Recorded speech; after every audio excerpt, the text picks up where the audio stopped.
Okay, today we are very honored to have Gina from Calvary Chapel, and I know your senior pastor Jack Hibbs is a great pastor. We all love him and like him a lot, and I know it's burning in your heart. Yes. About the education, especially the children, the public school, sex education. Mm-hmm. Okay, it's especially for the like elementary school level. All levels. We should be concerned about all levels. Yeah. I think this is a subject that doesn't matter who you are. Like, what do you have belief or no belief in religion? Right. Whether you are Democratic Party or Republican Party or no party, this across the board should be a concern of every parent or like grandparents. Every grandparent too. Yeah, like me. I became grandpa and I'm deeply concerned also. Of course. Yes. So okay. So it's called comprehensive sex ed, and it's a law that passed in 2015. And schools are starting to implement it now in 2019. And so I want to talk about that today. I want to give you some background information about it. Okay. I want to talk about the actual law and what it requires. Mm-hmm. I want to give you evidence of what's being taught in the public schools, and I want to talk about what we can do. Okay. So that's what my talk is about wherever I go. And so that way parents, grandparents, citizens can be informed, because they need to know that this is happening. And most people don't know. Some people refuse to believe that it's actually happening because it's just so outrageous. Okay. But I'm going to give you the real proof that it is happening. Okay. So, comprehensive sex ed, or CSE. We're going to abbreviate CSE. And so why are they teaching this? Because they have some ideas of what they want to how they want to change the hearts and minds of our children. And there's 4 points that we should understand about CSE. One being that they want our kids to be free from sexual inhibition. They want them to be free to experience sex. So they're talking about sex in the public schools. Starting from what age? Well, it's mandatory in 7th grade, in middle school and in high school, but the law says they can teach it in kindergarten up to 6th grade. So I'll give you examples of that in a minute. But they also want our kids to think that the morality that we have is old-fashioned. They want them to become familiar with the whole idea that everyone can have sex. Okay, and also then that they want kids to be able to make up their own minds about when they should have sex. Instead of our parents, parents say, wait till you get married before you have sex. And that's not what's happening in our education. It's like, when you're ready to have sex, when you think you're ready, you can have sex. So they separate our children from what we've taught them. And then finally, that they should actually have sexual pleasure. And there's evidence of that throughout the curriculum, and I'm going to explain that. And it sounds so outrageous. People are going to listen to this and they're going to say, that cannot be true. But believe me, it is very true, and I'm going to give you the proof here. But I want to talk about how this all started. Okay. If anybody wants to do the research, they can start looking into Dr. Alfred Kinsey. He's the one that started studying sexuality. And then he came up with this organization that started because of all the research that he did. It's called SIECUS. It's Sexual Information and Education Council of the U.S. It's an organization that was co-founded by a man who was associated with Penthouse magazine. And also it was the initial money to start SIECUS was from Hugh Hefner from Planned Parenthood. So men that were involved in pornography had a hand in starting SIECUS. Okay? And then got the money from Planned Parenthood. And that comes later, but yes. So SIECUS ended up becoming a source for our state and our federal government to get information about sex education. SECUS is very powerful, okay? So with all of that research and SECUS and all those connections, that's how we end up with today's sex education in our public schools, okay? And of course, very connected to all of that is Planned Parenthood, ACLU, and organizations like Advocates for Youth who provide curriculum. And there's a lot of other curriculum companies that actually get their curriculum into the public schools, and that's where it all begins, the kids learning about sex in our public schools. So I want to explain this so that people understand that it's truly a law. It's called AB 329, the California Healthy Youth Act. And Assembly Member Shirley Weber is the person that wrote the bill, and she took it to the legislature and introduced it. So what I include here is a clip of Shirley Weber introducing the bill so people can see, oh, it really did happen. She really did introduce that. Do you want me to play that right now? Mr. Chair and members of the committee, I'm pleased to present to you AB 329, which is the California Healthy Youth Act. Comprehensive sexual health and HIV prevention education has been shown to be effective in both delaying sexual activity and increasing condom and contraceptive use among youth who are already sexually active. LGBT inclusive education has also been shown to have a positive effect on school climate overall and make LGBT youth feel safer in schools. Research also shows that health education can improve students' academic outcomes, including areas of reading and math. Okay, hold on there. So what she's saying is to have, for the children to have sex that will help their Reading and math, yeah. What the? I know. Outlandish. Yeah.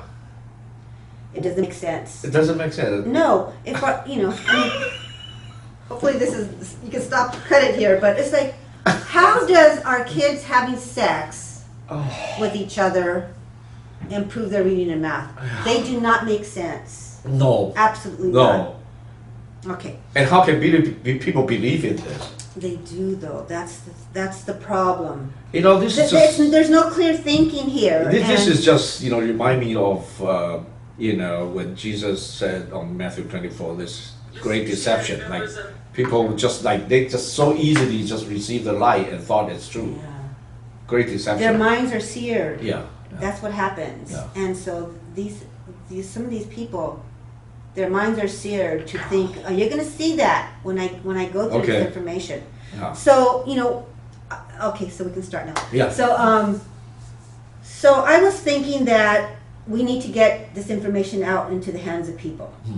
So how do I do that? So I created this document. It's called an infographic on CSE. And the front side will explain some bullet points about what comprehensive sex ed is. The back side talks about who voted for this law that Shirley Weber introduced. Yeah. And so I talk about that there so people can know. They need to know. But I also want to talk about the very specific things that the law says, okay, the legislation itself. And so if you look at the bill, it's several pages long.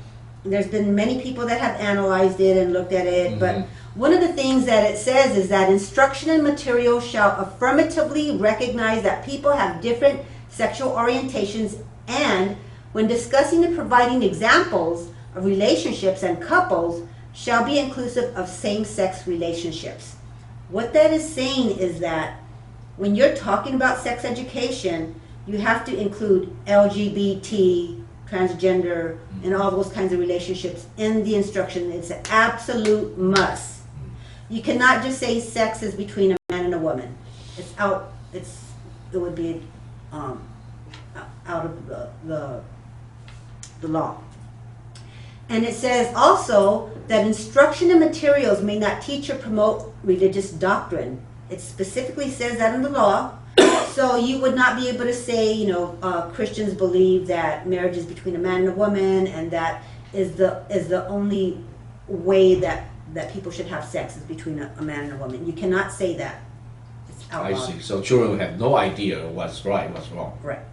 Okay. It also, this is interesting. It says that they want to provide pupils with knowledge and skills they need to develop healthy attitudes.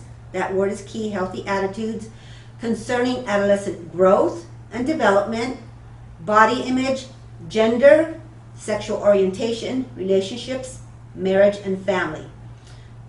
Now the thing is that what's interesting here is they want kids to develop healthy attitudes. But a healthy attitude to these people, to Shirley Weber and the people that voted for this, is their version of sex and what a healthy attitude is. Is that meaning that same-sex relationships and all those types of things. It's not our conservative values, not those kinds of attitudes. That's not a healthy attitude. So it's their version of a healthy attitude. And all the way to the redefinition of what the family is. Exactly. So that's very important to understand.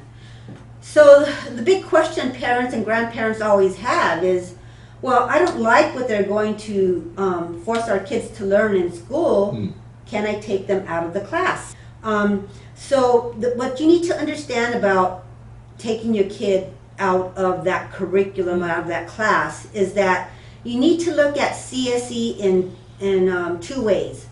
There's a part that says you can opt your child out when they're learning about HIV and STIs, which is sexually transmitted diseases, and maybe like the biology of how administration and all those kinds of things. You can opt your kid out of that side.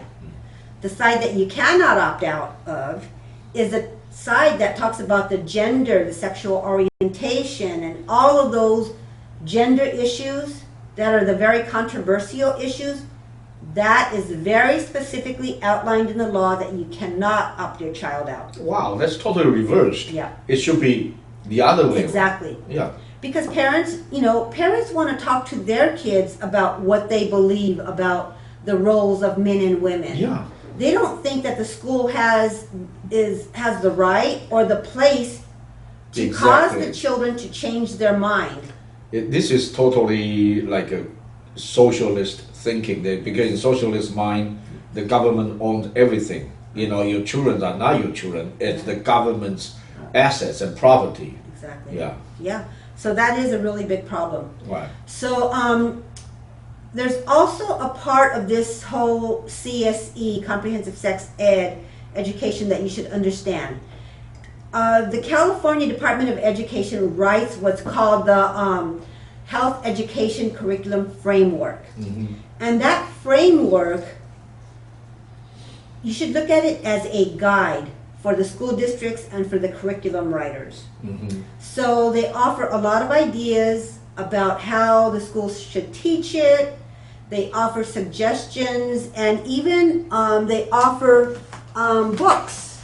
This book here was offered in the framework, and I mean it clearly explains to little children. This is in cartoon format.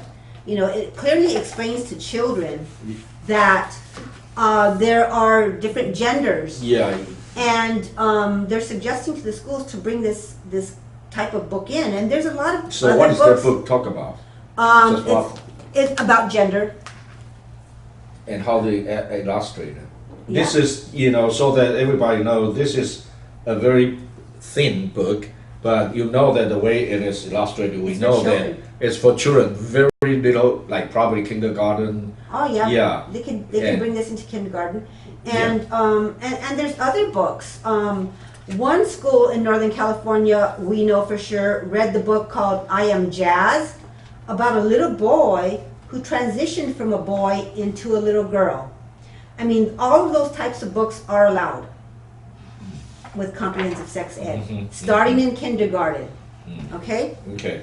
So it's important to know that there's a lot of information that the parents will never see, but it's allowed in the schools, Okay. starting at very young grades. Okay. It's like, what do you like? How do you feel? And who are you? Yeah. Wow. Because they're planting these ideas and these questions in the minds of the children so they can think about whether or not they're a boy or a girl. They Yeah. want to be the opposite gender, be transgender. They plant the seed. Exactly. Yeah. So there are several curriculums that are circulating right now in California. Some are very popular, some are not so popular. One of the popular ones is called Positive Prevention Plus. Another one is Rights, Respect, Responsibility from Advocates for Youth. And I want to give you examples of what is actually in that curriculum. The Positive Prevention Plus curriculum is purchased by a school district, and then the teacher gets trained, and then they teach it to the kids. But some of the questions they ask in Positive Prevention Plus is, for example, imagine being a different gender. Oh. You know, they're saying this to a classroom full of kids, and so the kids are to sit back and think about, okay, I'm a girl. I'm going to imagine what it is to be a boy. Wow. And then they ask the kids, well, if you were to become a different gender, what would be different in your life? They are really putting these ideas, these questions in the kids, in the minds of the children. Parents would never even know. Kid's going to go home from school one day and parents going to ask, how was school today? And they're going to say, oh, great, it was fine, nothing happened. The kids just not, they're not going to talk about this. We have to be talking to our kids, really questioning them now to know what they're actually being taught. So this is Positive Prevention Plus. And one other thing about a lot of these curriculums is they make sure that the children know that they can get off of campus to go have an abortion. The school will take them, or someone will take them to an abortion clinic. They can have an abortion. That's the law in California, without parental consent or knowledge. So the parent wouldn't even know, They like wouldn't what know. happened to No, their daughter. their daughter. Yeah, They would take them to school in the morning, Yeah. the daughter. They would pick the daughter up at the end of the school day, and the daughter went and had an abortion. And you don't even know, like, don't know. how many times. No, that's Wow. the law. It's a very old law and very strong law that we have tried to fight for years. There's another curriculum that's called Advocates for Youth. Advocatesforyouth.com or .org, I'm sorry.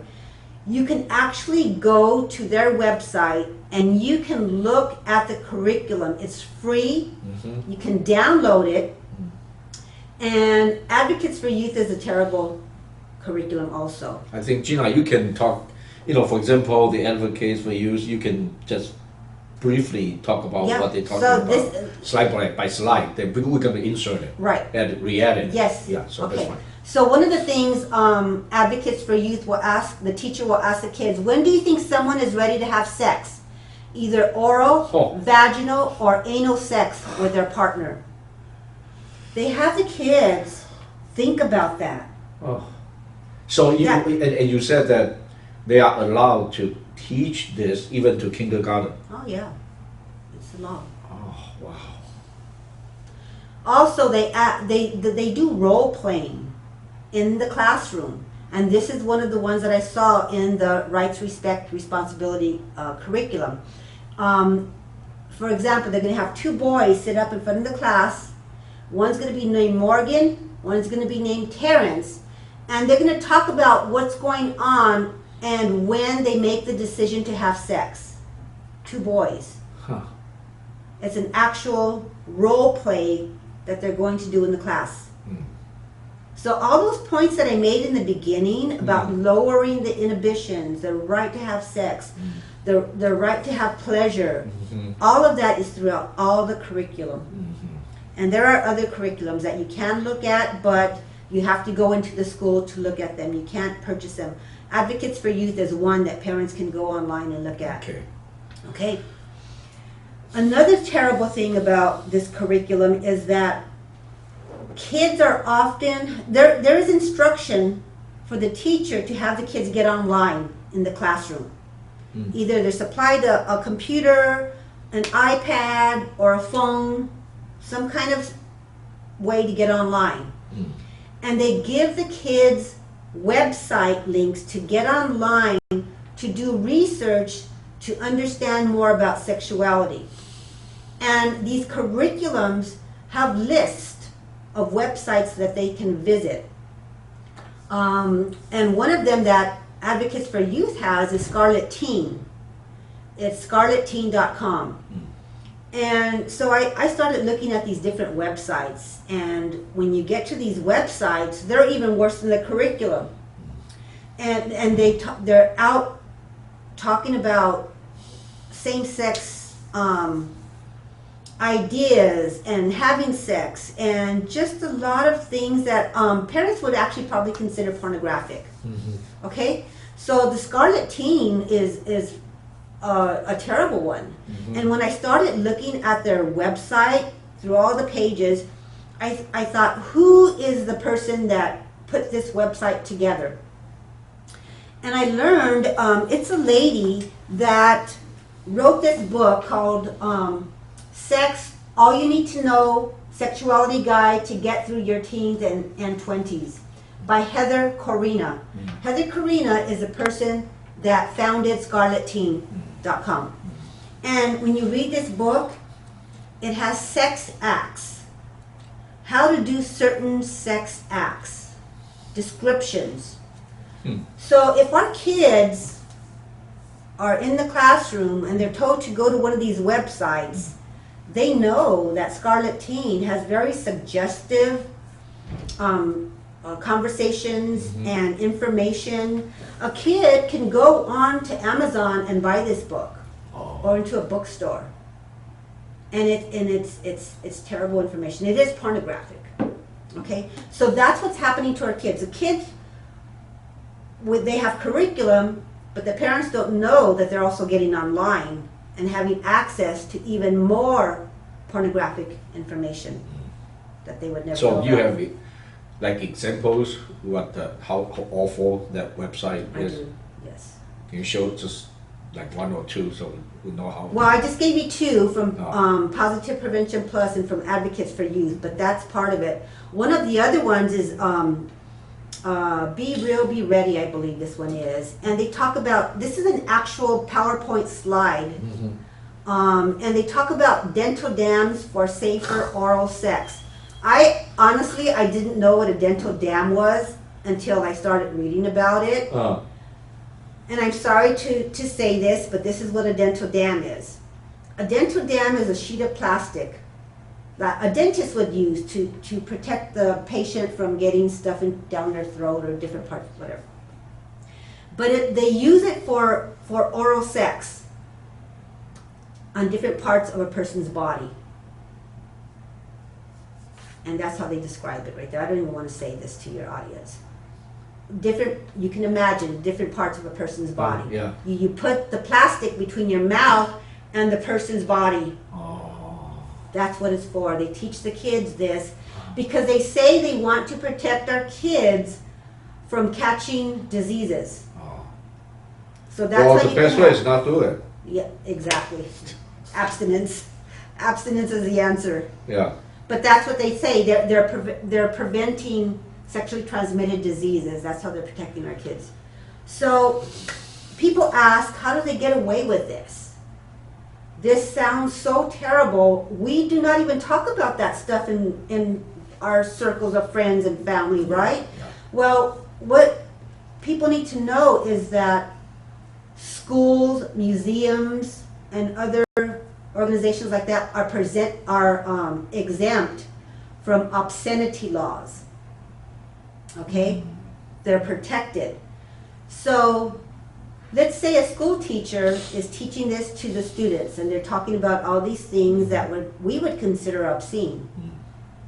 But if that school teacher was maybe your neighbor and just sitting down and talking to your kids out in the front yard about all of these same kind of things, that person would probably be arrested. But a school is exempt. As long as they do it in school, they're okay. If they do it outside of the school, it's pornographic and they'd probably be charged with corrupting the mind of a child or something. Whatever the law would say. So that's how they get around doing this. So let's talk about what we can do. this is what parents need to know, and grandparents. You need to know what they're teaching in your child's school district. Yes. Call the school district office, ask what curriculum they are using for comprehensive sex ed. Okay. Ask what grade they are teaching it in. Mm-hmm. Some school districts are only teaching middle school and high school. Some are teaching in kindergarten, all the way up. Find out. Find out when they're teaching it, and fill out an opt-out form. We have an opt-out form that a parent can use, but a school district may not allow it for all the parts that we talked about, getting out of the gender identity stuff. They may not allow them, or they may. Every school district's different, and not all school districts are complying with the law. So it's every school district is different. So a parent has to do some questioning and find out what their kids are being taught. And they need to be talking to their kids. Because sometimes school districts teach CSE in the spring. Okay? So parents need to be asking on a regular basis, did you have sex education today? And then parents need to talk about what they value. That's very important. And it's a difficult topic. We do not want to have to be talking to our kids about this, but we have to counter what the schools are teaching because it's legal for them to teach that. So if we want to protect the hearts and minds of our kids, we need to talk to them. So that's the real understanding of what's going on, and it's a difficult topic. Yeah, and so do you have example of actual curriculum? Yes, Some I do. of them. We do. want to show Yes, how I do. awful it is. Yes, to, I do. Yeah. So this is the book that was in the California Healthy Framework. Okay? And this It's called is- Who Are You? Yeah, The for the State of kindergarten. California is recommending this book for schools. Okay? And so if you go to this page, you will see the cartoon with the teacher writing on the board that says, I am a girl, I am a boy, I am both a girl and a boy. How can you be both? They're confusing the kids. Okay. I am neither. I am neither a boy or a girl.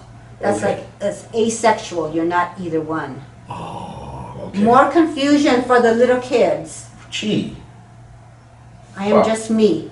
It's like whatever I want to be. What I feel, what I want. Yes. Huh. Okay. Confusing our kids. This is so confusing, and this is not just confusing. It's like introducing the self-deception. Yes. Lunacy. They are indoctrinating the children Yes. to that kind Yeah. of same deception, self-deception, right? Because the gender you're imagining, you're feeling, it's contradict Yes. your Biology. biological, DNA. your DNA in every molecule. Yes. Every molecule, even though, right, they go for the, let's say, transgender operation, they cannot change the molecule. Every single molecule, still, if you are XX, remain XX. Your XY, remain XY. Nothing changed. Exactly. So that is how I see how dangerous this is. Well, they're changing the hearts and minds of our children, and most parents don't even know it. And there's an explosion of kids experimenting with their sexuality. I bet you, I would think that if you would stand outside of a high school and watch the kids walk out of the school, I think that you would actually see for yourself that a lot of kids are experimenting with their sexuality. So now we will see, well, I know, I started to see more, even parents, they thought that this is the right thing to do.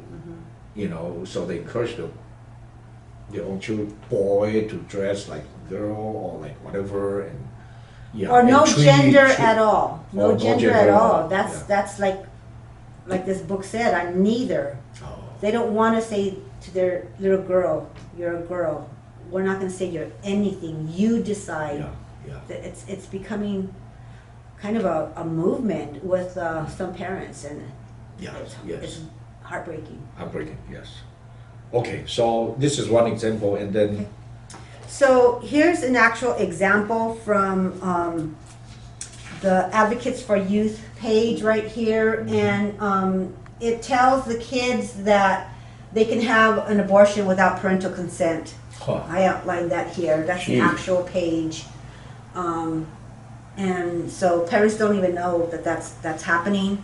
And parents has no right to know. Oh yeah, no right to know. The law says they don't have to be told and they don't have to get permission. So these curriculums are hundreds and hundreds of pages. So I can't bring everything here, but right here, this is the one I just talked about. Again, from Advocates for Youth. The Imagining a Different Gender Activity, where it says, ask students to stand up, turn around twice, and sit down again. Then say, I want each of you to imagine that you are a different gender, gender identity, sexual orientation, or gender role. That's a game they're playing in the classroom. And think about the kids that are very sensitive and very vulnerable. Yeah. You know, and they're planning these ideas They're in still their head. in the process Exactly. of developing their self-identity. Exactly. Yeah. And another question they ask here, ask what would be different in your life if you were a different gender, gender identity, or sexual orientation that you currently are. What would be different if you're a girl and you became a boy? So they have to stop and think about that. I don't want people asking my children that question. And then I talked about some of the resources. They give resources, a list of websites that they give out to the kids. And the kids can go home and get online, or they can get on their phone. They can go to the school library, or they can go to the public library. They can go anywhere and get online, because the teachers have given the students this information. So they know where to go and get information about sex the parents would never know. And you know, it's outrageous. And pornography is an epidemic in the United States. And this is going to lead the kids into deeper and darker areas of sexuality that we don't want our kids to get into. Right. So, in summary, what you're saying is this law has passed in California, 2015. Correct. And now, as of today, 2019, March 1st, this is in the school. This is the law that the schools have to comply with. So either they have already put everything in place, they have the curriculum, the teachers are trained, they have a date that they're going to start teaching it. Okay. So they may be doing that. Or they still are trying to catch up with the law. I see. They are sending teachers to be trained. They are still deciding what curriculum they want to use. They don't have an actual date that they're going to teach it. Every school district is different in a different level of complying with the law. Understand. So it's parents. Now we can only rely on parents ourselves. Right. Responsibility to Protect our kids. protect our own kids, and also to call the school district at your area, Yes. and to find out what Right. curriculum they are teaching and when, and what's the content, Yep. And talk to your kids. and talk to your kids. Yes. Okay, yeah, this is very important, Yes. very important thing to do. Yes. Yeah, thank you, Gina, for You're your welcome. sharing. This is, and yeah, may God bless the Thank work you. of your hands. Yeah.